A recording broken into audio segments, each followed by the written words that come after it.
There are places in the world that appear calm at first glance, but the silence they hold feels heavier than it should. Echo Lake is one of those places. Nestled deep within towering pines, the water stretches wide and still, like a mirror for the shifting sky above. Visitors often remark on how beautiful it is, mist curling over the surface at dawn, the air cold enough to sting the skin, the forest pressing close around the shoreline.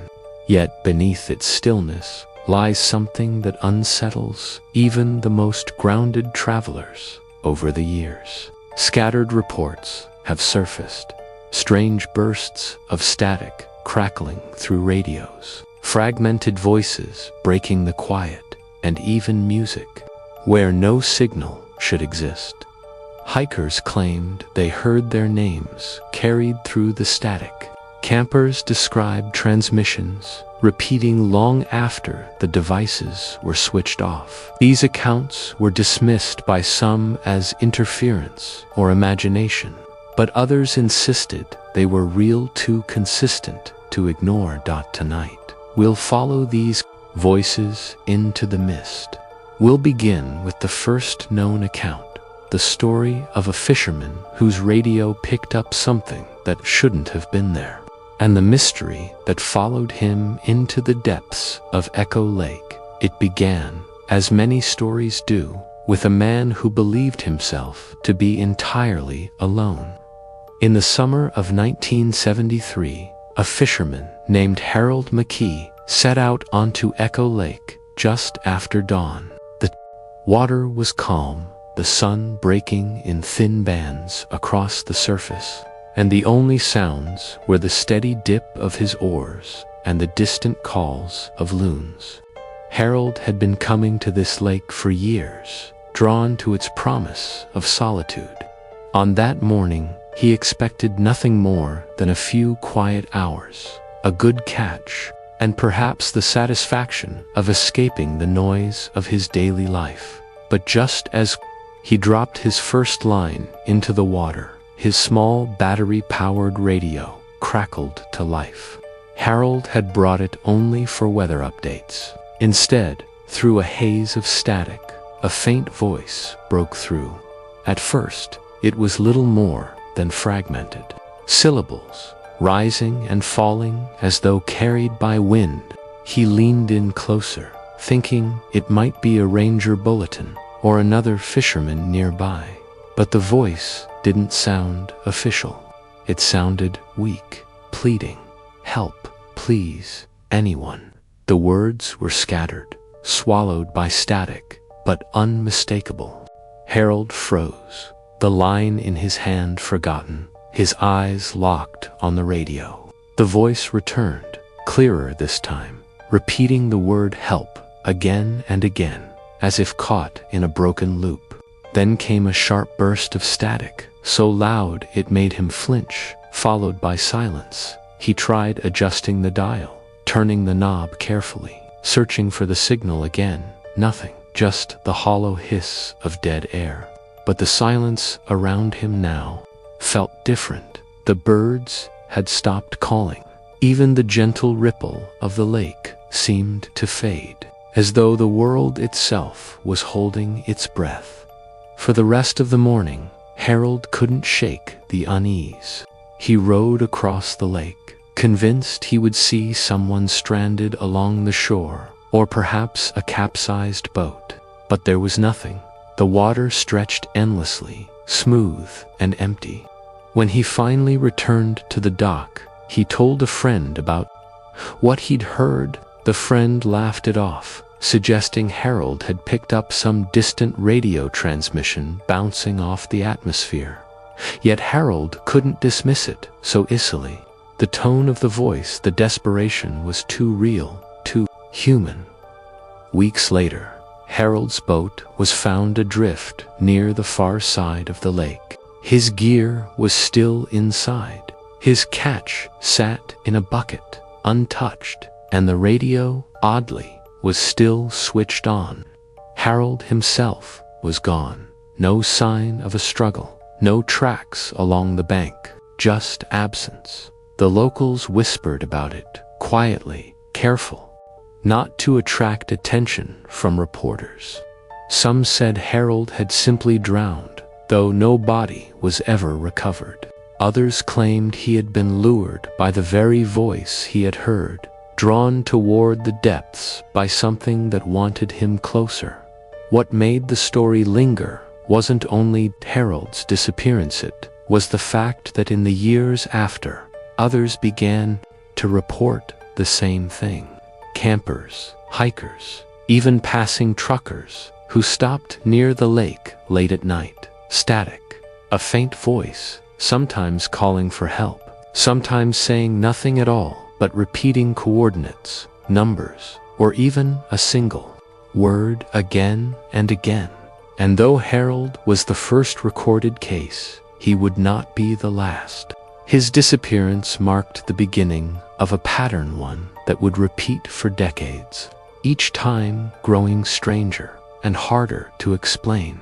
But before those patterns were clear, there was only his story. One fisherman, a voice no one else heard, and a lake that kept its silence. And from that silence, the signals only grew stronger. After Harold's disappearance, Echo Lake earned a quiet reputation. Locals avoided talking about it openly, but those who spent time near the water began to notice a strange consistency in what they heard. The voices weren't random. They weren't fleeting hallucinations. They followed a pattern. In the late 1980s, a pair of hikers camping on the northern ridge reported that their shortwave radio picked up a message while they were making dinner. At first, it was the usual low hum, then like something tuning in from nowhere. A distorted voice repeated a sequence of numbers, 4, 8, 6, 2. The hikers, unnerved but curious, wrote them down. Later, they compared the numbers with a map of the area. The sequence matched coordinates directly in the center of Echo Lake. Other accounts followed, eerily similar. A truck driver passing through at night claimed his CB radio filled with what sounded like faint music, an old wavering tune, like something from a broken gramophone. When he pulled over to check his equipment, the music stopped. But when he started his engine again, the voice whispered, clear as day, don't go near the water. He left without looking back. Again and again, witnesses described the same sensations, static, followed by fragments of voices, usually male, sometimes female, always urgent, always distorted, like something trying to claw its way through layers of interference. Some messages begged for help, others gave numbers, coordinates, or times of day. A few simply repeated a single word until the signal dissolved into silence. What disturbed researchers wasn't only the consistency, but the impossibility. Echo Lake sat in an isolated valley, far from broadcasting stations or major transmission lines. There was no reasonable explanation for why radios would pick up the same phrases across decades, and yet they did. One amateur radio enthusiast who lived near the area began cataloging reports. After dozens of entries, he noticed a chilling detail. The same coordinates always pointing to the deepest part of the lake. It's like something wants to be found, he wrote. But only there. Theories spread quietly among those who paid attention. Was it interference bouncing off military satellites? A hoax repeated for decades? Or could the lake itself hold something capable of transmitting a signal? Skeptics dismissed the stories as exaggerations, claiming that once Harold's disappearance became local folklore, Others projected their fears onto ordinary radio static. But the similarities were too sharp, too precise, and too widespread to simply be coincidence. The most unnerving detail came from a young researcher who claimed he'd triangulated one of the transmissions. When plotted, the coordinates aligned exactly with a submerged ridge in the Lake Bedin area no diver had ever fully explored. He believed the voices weren't random at all, but deliberate transmissions pointing to something hidden beneath the surface. And when he shared his findings, another man decided to investigate. He brought with him a wetsuit, a tank of air, and a recorder. He believed he could finally reveal what had been calling through the static. All those years, he was wrong. The diver never returned. The man who took on the challenge was named Daniel Harker, a skilled diver with years of experience exploring underwater caves and wrecks. Unlike many who whispered about Echo Lake, Daniel wasn't a believer in the paranormal. He approached the stories with a mix of curiosity and skepticism, convinced that whatever people had been hearing could be explained if strange signals were tied to one spot beneath the water. He would find the source. Daniel arrived in the summer of 1991 with a small team to assist him on shore. They set up near the southern bank, where the water grew cold and dark almost immediately. His equipment was meticulous double oxygen tanks, waterproof recorder, sonar, and a headlamp strong enough to cut through murky depths. Before he went under, one of his team members asked what he expected to find. Daniel laughed it off, saying, maybe a sunken radio tower, or just old wires. He seemed confident, too confident. The dive began smoothly. His recorder, later recovered, captured the sound of bubbles and Daniel's calm breathing as he descended. For the first several minutes, he narrated what he saw. Rock outcroppings, strands of vegetation swaying like fingers, the distant outline of submerged logs. But as he drew closer to the coordinates marked by past transmissions, his tone shifted. It's darker here, he noted. Feels heavier, like the water's pressing down more than it should. His breathing quickened slightly. He described faint vibrations running through the water, not from machinery, but something subtler, like a hum just beyond the edge of hearing. Then, faintly, his recorder picked up something else. Through the hiss of water and oxygen, a voice, at first. It was distorted, almost blending with the sound of the regulator. Then it grew clearer. Daniel. He stopped speaking. His breathing became erratic. The voice repeated his name, calm but insistent, as though it was waiting for him to respond. The last words he spoke were barely above a whisper. How do you know my name? The recorder screeched with static. Then silence. On the surface, his team watched their instruments nervously. Minutes passed, then more. Daniel's safety line went slack. When they tried pulling, there was no resistance, as though it had been severed below. Emergency divers went in immediately, but Daniel was gone. The only thing recovered was his recorder, wedged between two rocks near the shoreline days later. Waterlogged, but miraculously intact. Locals said Echo Lake had claimed him. Officials, when pressed, explained his disappearance as diver error or equipment malfunction. But those who listened to the recorder knew better. The voice was on the tape, faint but undeniable. It hadn't come from Daniel. It hadn't come from the surface. It had come from the depths. What unsettled researchers most was not just the loss of an experienced diver, But the implication, the voice had known his name, and if it knew Daniel's name, how many others had it called to before? The diver's disappearance marked a turning point. The whispers about Echo Lake were no longer just legend, no longer just strange radio interference. They were something tangible, with recordings, with a missing man, with a silence that could not be explained away. But the story of Daniel Harker was only one of many, and soon the lake would find new voices to call, not just through static, but through the night itself.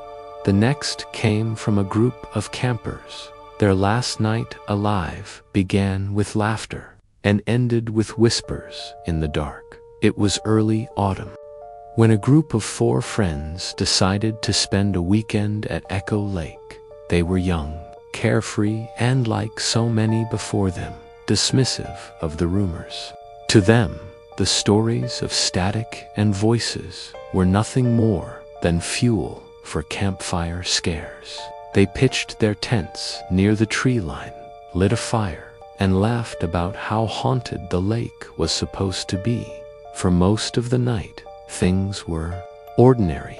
They cooked over the fire, swapped stories, and watched the mist roll slowly across the water's surface.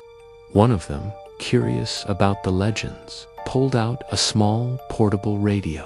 At first, it was silent, nothing but faint static. But just before midnight, it shifted. The hiss sharpened, and a thin, trembling voice slipped through. "Stay away," it whispered. Then, after a pause, they're waiting. The friends froze, each of them glancing at the others to see who might be playing a trick. But no one laughed this time. The fire crackled uneasily, throwing long shadows against the trees. One of them quickly shut the radio off, but the whisper lingered in their ears, as though it had etched itself into the night air. They tried to shake it off, convincing themselves it was interference from some nearby signal. Slowly, their conversation returned, though quieter now, their laughter forced. But as the night deepened, the unease grew. Branches snapped in the darkness. A ripple disturbed the lake, though there was no wind. The radio, long switched off, crackled once more, faintly, as though the static didn't need power to make itself heard. And then the whispers returned, not from the device, but from the trees, from the mist, from everywhere at once. Low, overlapping. Voices, indistinct but urgent, rising and falling like a chorus of the drowned. The campers panicked. Some shouted into the dark. Others tried to gather their things. But when one of them looked back toward the water, she swore she saw a pale figure standing knee-deep at the shoreline, watching silently. By morning, passing hikers found the campsite abandoned. The fire had burned down to embers. The tents were intact, gear still inside, but there was no sign of the 4 friends. Their footprints trailed toward the lake hand, then stopped. The authorities investigated, but their conclusions were vague. Official reports suggested the campers had gone hiking and lost their way, but those who saw the site knew better. Radios don't whisper warnings, silence doesn't carry voices, and Echo Lake does not return what it takes. The disappearance of the 4 friends was not an isolated case. It was simply another addition to a growing list of vanishings, each marked by the same eerie detail. Voices no one could explain. And while locals whispered their own theories, officials insisted on something else entirely. They denied the lake held any secrets at all. But denial, as you'll soon hear, was its own kind of admission in the wake of the campers' disappearance. Echo Lake began to attract more attention than the authorities were comfortable with.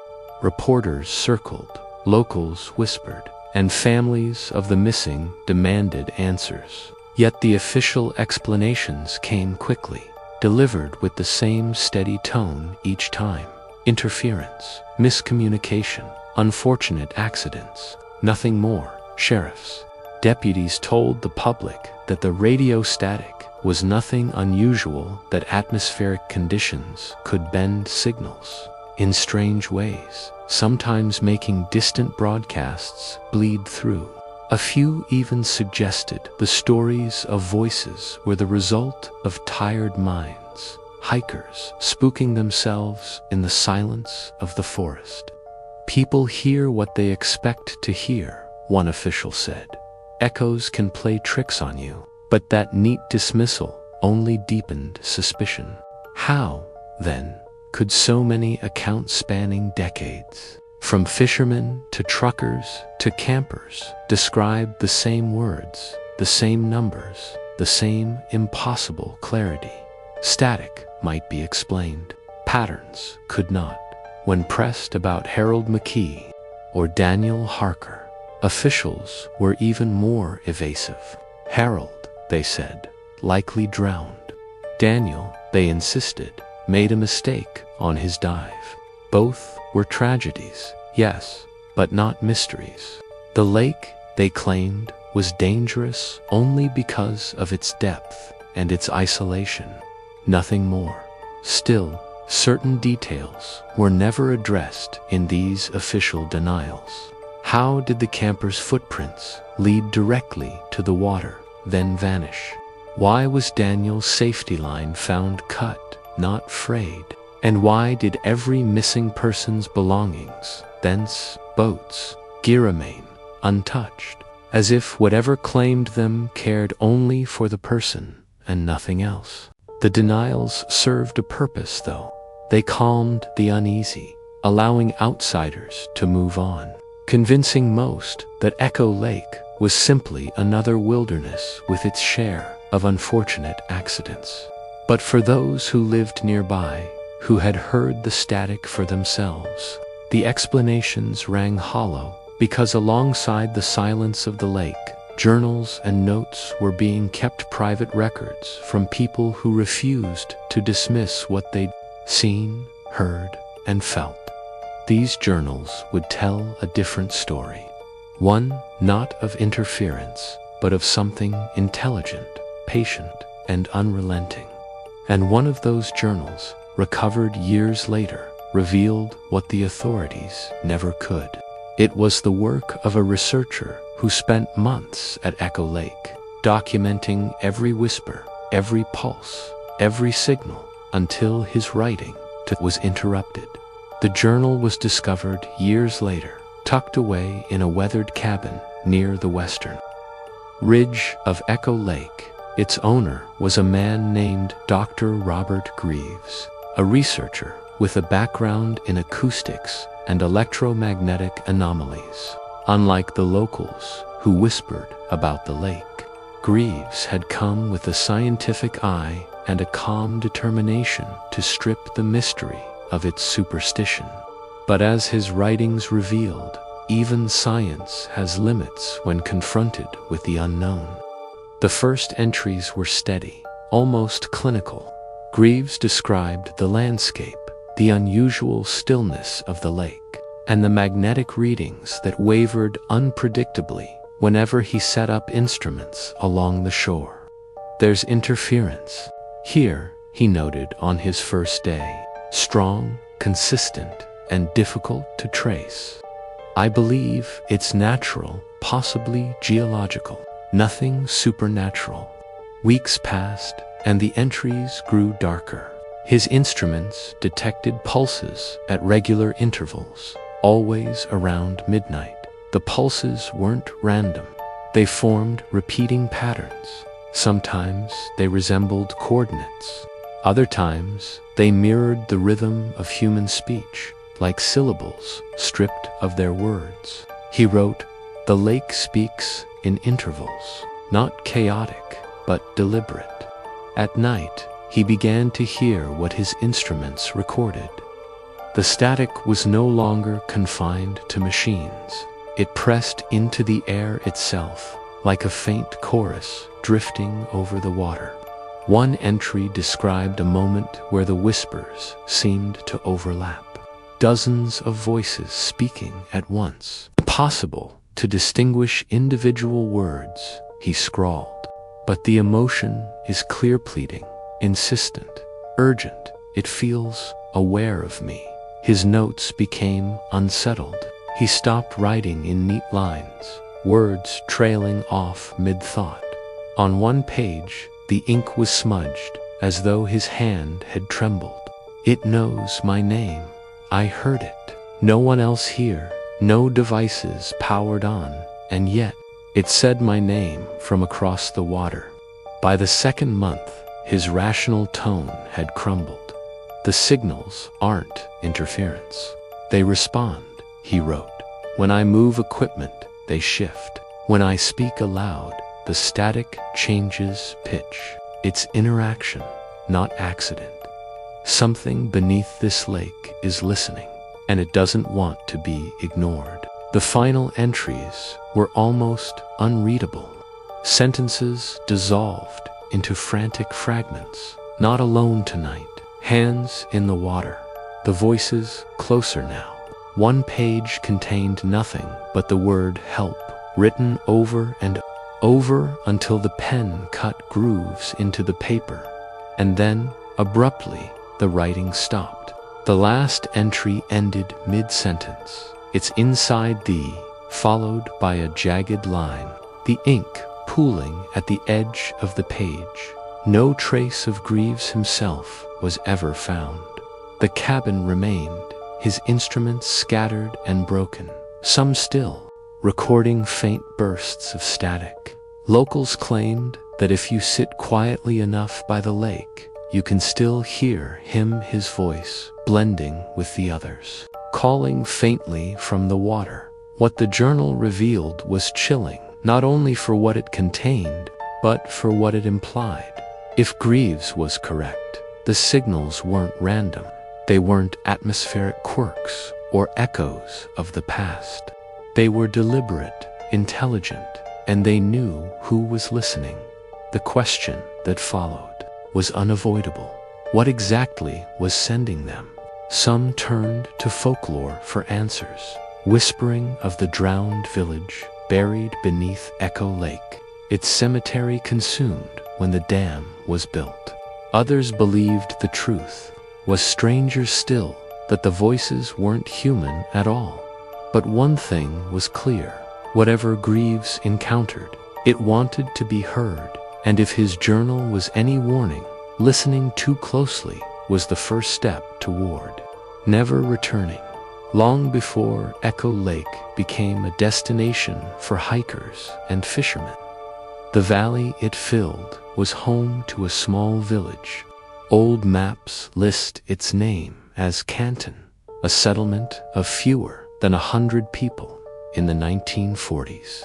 When the government authorized a dam project to supply water to nearby towns, Canton was sacrificed.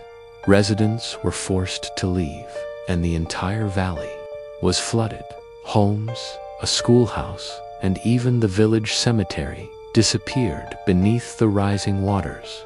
For decades, that history remained little more than a footnote in local records, till whispers of the lake's voices began to spread. Many wondered, were the strange transmissions not random signals at all, but echoes of the people who once lived and died there? Survivors of Canton's relocation spoke of deep bitterness. Families were uprooted, graves left behind. Some claimed the flooding was rushed, with coffins never moved, entire burial grounds swallowed in days. They drowned the dead twice, one elderly woman told a reporter years later, once in life and once in memory. Folklore soon tied the drowned village to the voices. Static on radios was said to carry the pleas of those trapped beneath. The water calling out for help, for recognition, for release. What unsettled believers most wasn't just the idea of restless spirits, but the details. Witnesses often described the voices using names, sometimes even their own. How could echoes of the past know the present? A chilling newspaper clipping from the 1960s added fuel to the theory. Divers inspecting the dam claimed they found remnants of rooftops and headstones deep below, still standing like a sunken graveyard. Their equipment malfunctioned repeatedly, and one diver refused to go back under, insisting he'd heard crying through his mask. His report was buried in the archives, dismissed as stress. Local legends grew darker with time. Children dared each other to spend nights near the lake, saying if you listened long enough, the voices would tell you secrets, things no one should know.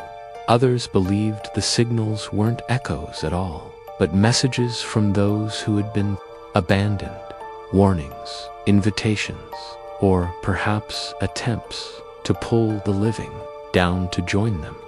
Yet not all agreed it was spiritual. Some researchers argued the drowned village story was too convenient, a way for people to explain what science couldn't. But they couldn't deny that the dates lined up.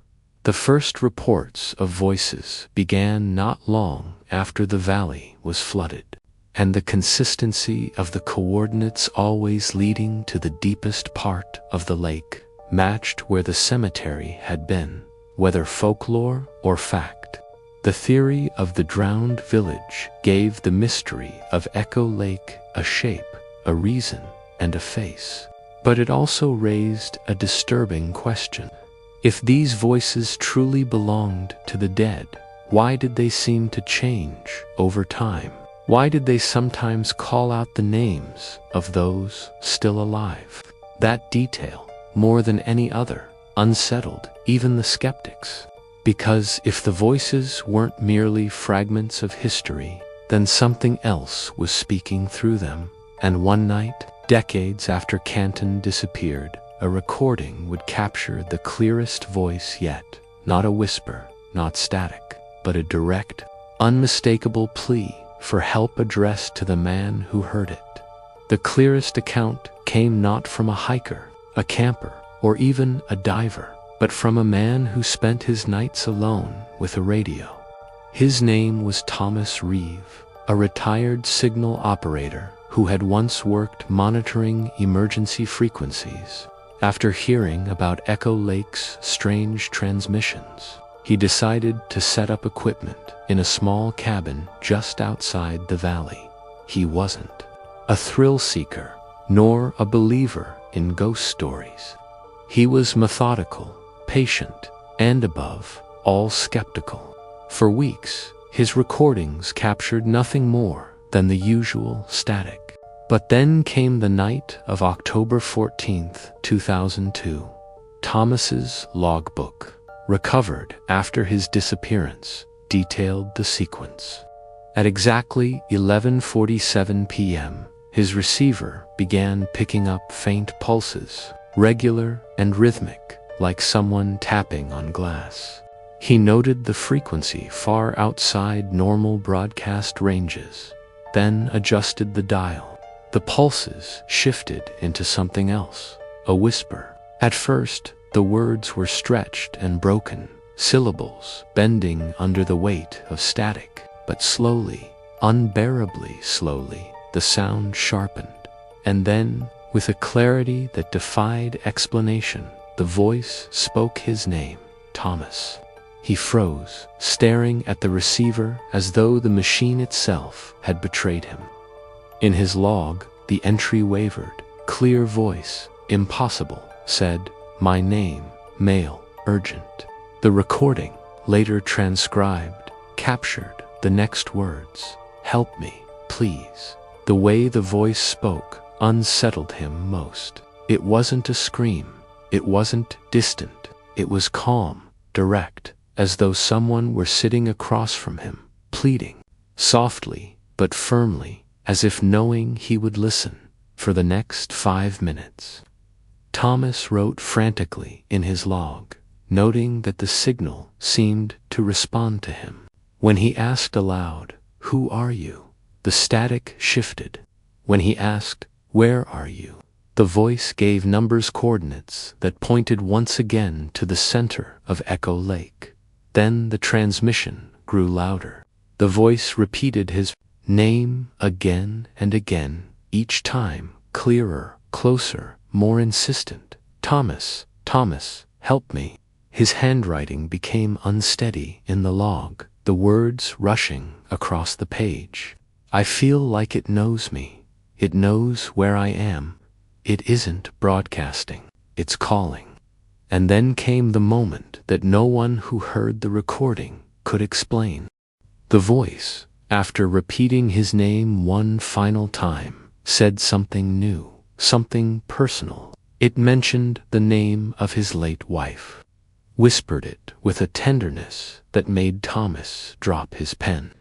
There was no possible way, no chance, that anyone could have known that detail, least of all through a radio signal echoing across the lake. The recording ended with the sharp scrape of a chair, as if Thomas had stood suddenly. Then came silence, followed by the faint click of a door opening, and the long stretch of empty static. When neighbors checked his cabin days later, they found the radio still switched on, the logbook open, and his chair tipped on its side. Thomas was gone. His truck remained parked outside. His belongings were untouched. The only thing missing was him. Authorities suggested he had wandered into the woods, disoriented. Others whispered he had gone straight to the lake, drawn by the voice that had called him by name. The tape was later played for experts in audio engineering. Some dismissed it as interference, others as an elaborate hoax.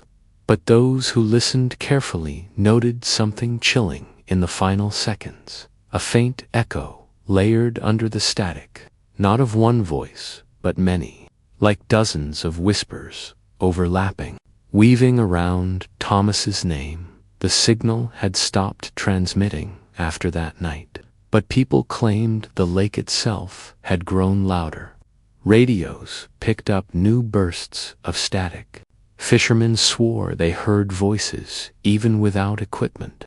Carried on the mist. Thomas Reeves' disappearance marked the last and most haunting signal ever recorded. It wasn't just a plea for help. It wasn't just coordinates. It was personal, intelligent. And it left one final question lingering in the minds of those who heard it. If the voices knew Thomas, who else might they be waiting to call? Echo Lake remains as still and beautiful as it has always been. To the casual eye, it is nothing more than a quiet body of water surrounded by pine, a place for fishing, hiking, or sitting in silence as mist drifts across its surface. But for those who know the stories that silence is deceptive, it is not peace that lingers here, it is something else, something that waits. From Harold McKee, the fisherman who first heard a plea for help, to Daniel Harker, the diver who never resurfaced, to the group of campers whose laughter gave way to whispers, the pattern has never broken. The lake gives its warnings through static and signal, through voices that should not exist, and then, almost inevitably, it takes. The official line is simple: accidents, drownings, disappearances, nothing mysterious, nothing paranormal. Yet, the evidence tells a different story. Recordings exist. Journals exist. First-hand accounts, written and spoken, all pointing to the same conclusions. Something is alive in the silence. Not alive in the way we understand, perhaps, but aware, persistent. And the most chilling detail is this: the voices are not random. They are not echoes caught in the wind or fragments of old transmissions bouncing back through time. They are deliberate. They respond. They call names. They adapt, no matter which theory you choose to believe. Spirits of the drowned village, some unknown force beneath the water, or a phenomenon that defies science altogether. One fact cannot be denied: Echo Lake remembers. It remembers those who approach, and it never lets them go quietly. Even now, people say the lake whispers at night. A fisherman swore he heard his wife's voice through the static, though she was still alive, sleeping in their cabin. A camper once claimed he was warned to leave now, in the middle of the night, only to abandon his tent and discover bear tracks circling it at dawn. Helpful, protective, manipulative. The intent is unclear, but the presence is not, and that presence has never stopped. To this day, radios still crackle without cause. Hikers still report voices where no one stands. The signal has never truly gone silent. It has only become patient, waiting for someone willing to listen closely enough. Perhaps that is why the legend endures, because Echo Lake is not finished. The water still hides its secrets, the static still hums, and the voices still call. Some say if you listen long enough, it will say your name to Dot. And if that ever happens, if, through a hiss of static, a voice you know whispers, "For you, remember this, the lake never gives back what it takes." So if the silence of Echo Lake ever breaks for you, don't answer.